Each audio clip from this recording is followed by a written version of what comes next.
iPhone turned off, shuts down while charging after iOS 18. If your iPhone shuts down or turns off randomly while charging, you're not alone. Many users have experienced this issue after updating to iOS 18. But don't worry. In this video, we'll show you how to fix this problem with 5 simple solutions.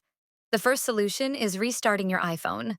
Simply open the Settings app, go to General, scroll to the bottom, and tap Shutdown. Drag the slider to the right to turn off your phone. After waiting a few seconds, press the power button to turn it back on. If this doesn't resolve the issue, let's move on to the second solution. The second solution is turning off standby mode. Open the Settings app, scroll down to Standby, and toggle it off if it's enabled. This feature might be causing your phone to shut down during charging. If turning off standby doesn't help, try the next solution. For iPhones 8 and later models, you can force restart your phone. Press and release the volume up button. Quickly press and release the volume down button. And then press and hold the side button until the Apple logo appears. This can fix many issues without deleting any data.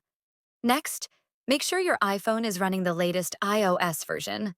Go to Settings, General, Software Update, and if there's an update available, download and install it. Keeping your software up to date is essential for fixing bugs and improving performance. Lastly, if none of these solutions work, try resetting all settings. This won't delete any of your data, but it will reset your custom settings like notifications and ringtones. Go to Settings, General, Transfer or Reset iPhone, tap Reset, and choose Reset All Settings. Enter your passcode and confirm.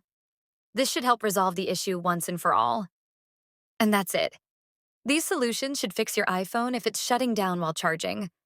If this video helped, be sure to like, share, and subscribe for more helpful tips and fixes. Thanks for watching.